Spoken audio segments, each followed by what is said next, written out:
I felt like I'd returned home. Thank God I'm back, I thought. I knew I was correct. I had a feeling I was from heaven. I was talking with the most beautiful spiritual entity at the time, and I had the impression that I was in the presence of this spirit. It only let me see it from the right side and over my right shoulder. I believe I encountered and spoke with the spirit of Christ. It couldn't have been any other way. I'm sorry, he continued, but you must return. This infuriated me right away, and I refused to accept. No, you don't understand how much suffering there is down there, and how difficult it is to live there, I said. No way am I returning. The warmth of the sun is the most wonderful sensation that any infant or adult could ever have. No drug or fix on the planet, such as extreme sports or anything else you can think of, will ever feel so fantastic. It is lovely when you feel it surrounding you. This is what I was feeling. I could likewise fly and flew up into the heavens. I don't recall how I knew, but I simply knew it was me. I could still see and trust in myself. Nonetheless, I was shown my body below, in the plane where I knew there was a line connecting here and there. My weak and lifeless body was being hurled over the driver of the car. How about now? Do you see why you need to go back? I was asked. You know I'm not happy down there. And you know this is my prayer. My one dream granted, I added. Since I left to go down there, I've been asking to come back here, or home.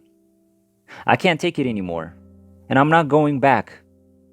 The voice then says to me, Jennifer, you must return and assist. And I refused. The speaker then stated that his nose had been severed from his face and that you must return to assist him. He's dying of blood loss. No, let someone else do it, I said.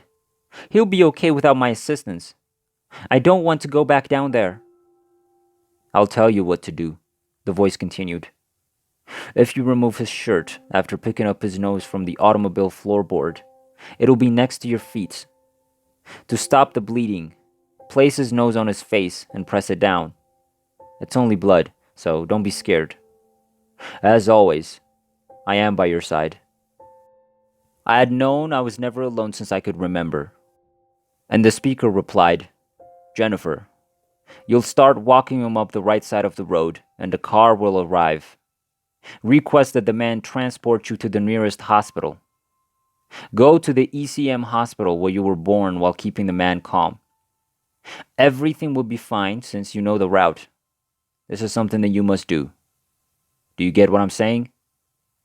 I stated, no, I'm not going back down there. No way, no how. You must think about your mother. Consider what your death would do to her, Jennifer, says the voice. No, I replied. I don't mind. I know you care for her, and she will be all right. There is no way I'm returning. Ah, darn, okay. I'll reluctantly agree, I said. But damn it, that's so unjust. But you know me. I'll fight for you. If you must send me back, I will accompany you. Yes. Okay, I will follow your instructions since I love you. And I want to see you again sometime. But this is something I'll never forget. Swoosh. I have returned to my body. I stood up and looked around, amazed at how lovely my physique was still. I examined myself and stated, okay, it's fine with me. Nothing was broken here, so I can get back to work. Oh, I recall what you said just before I was yanked back into my body. You stated that I needed to return since I still had a job to accomplish down here. I'm not yet finished. So where is this poor guy's nose now? Oh, first, I have to get him out of that shirt. And don't worry, my friend. I'll lift and carry you up this hill. No need to be concerned. I know what I'm doing. Everything is under control now that I have you. Believe me, I know God and Jesus, and we've secured a ride for you. He's currently pulling up. Just be motionless and calm while I get this poor man, who appears to be terrified to take us to ECM hospital. We'll be there in 10 minutes. I assure you that everything will be okay. Look, mister, please just keep your eyes on the road, at least until we all go to the hospital, I said to the man driving us.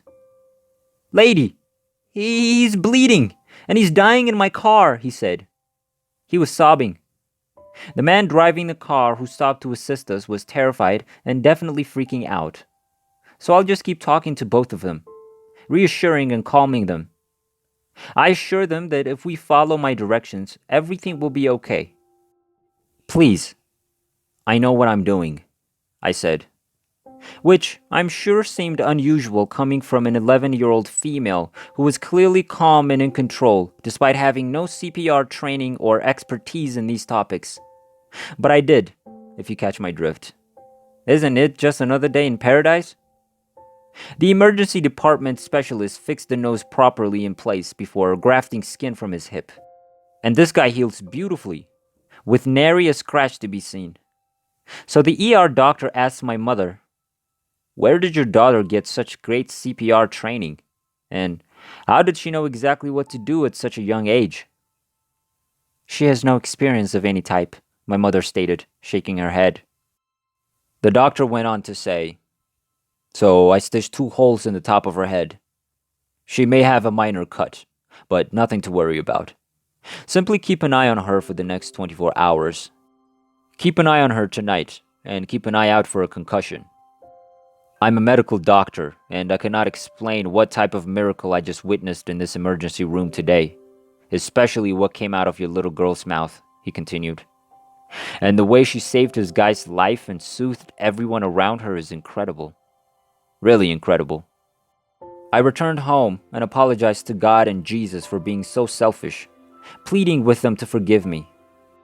I'll do better while I'm down here since I know you're always there for me. And you've always been there for me, and I'll never die or be alone, here or elsewhere." I was grateful for the experience, yet I was still homesick and lonely, as I had always been prior to the vehicle accident, which occurred for no apparent cause on a clear, gorgeous, sunny day. We just drove over the road and into a telephone pole because there was no one else in sight for miles. Then, when I was approximately 30 years old, I met my father's brother in a local pharmacy where I was working at the time. He'd been declared dead in ECM hospital, of all places. The same hospital where I was born and where I rescued the man from the vehicle collision following my NDE. My uncle was ecstatic and seemed anxious to tell the pharmacist his story. I was hired under his name at the time, Jason. I had never met this uncle before meeting him in the pharmacy that day. I was working my way through college while also writing all of the term papers on ESP and NDE that I was allowed to write. Because both of these extraordinary gifts have had such an impact on my life, I approached Jason and asked, "Can you tell me about your NDE for a paper I'm working on for college?" That was something he agreed to do. He claimed to have awoken in the morgue 15 minutes after being declared dead, and that he had returned from the other side after being granted permission. He came down from heaven to apologize to his family for not being a better person to them, but he said he loved life there, and he expressed his eagerness to return. He recalls being able to fly and having all of his wishes come true there. He thought it was fantastic. "Yeah, I know," I replied. He stated that he intended to return in 3 months. He died again 3 months later. That was the case this time.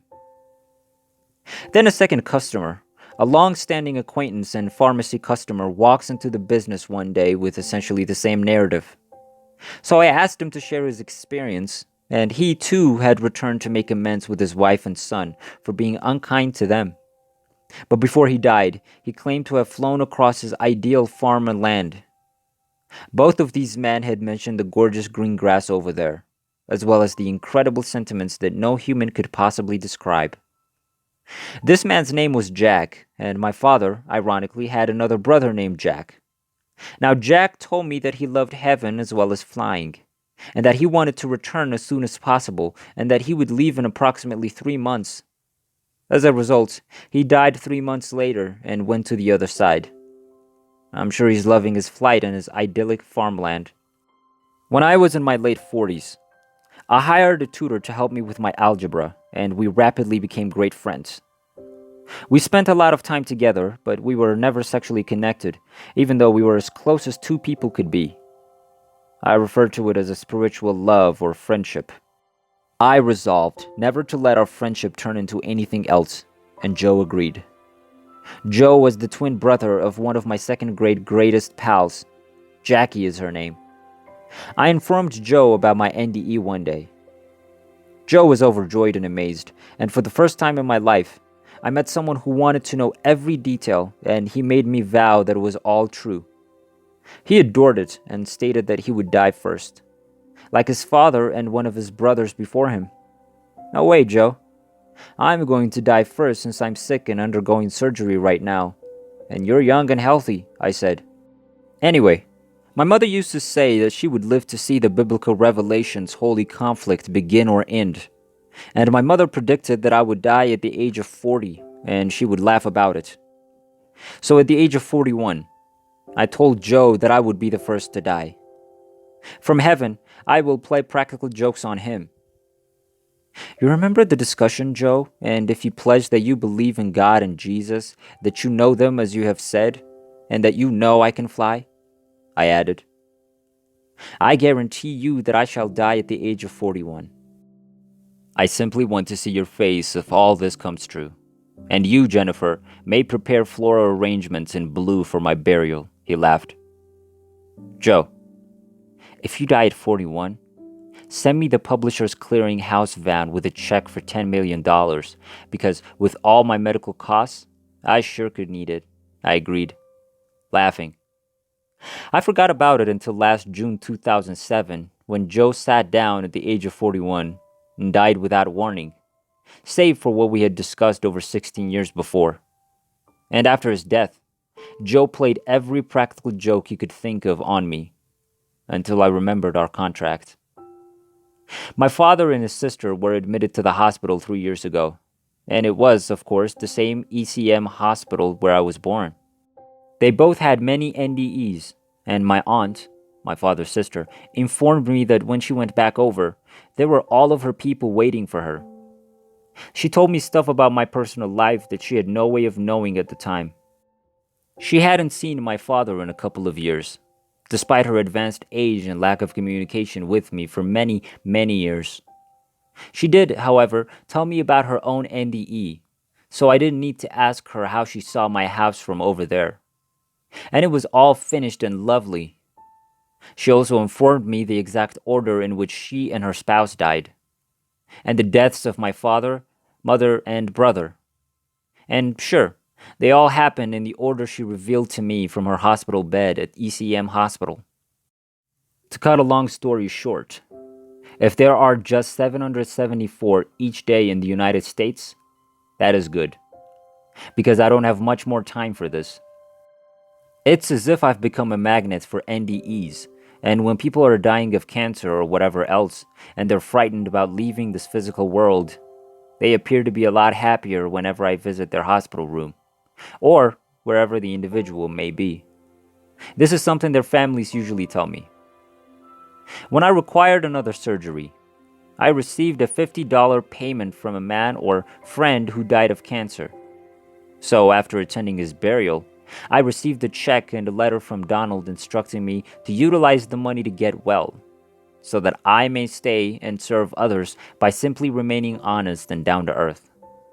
Yes, I'm now very grounded and down to earth, and I will be for a long time. It's just a gut instinct.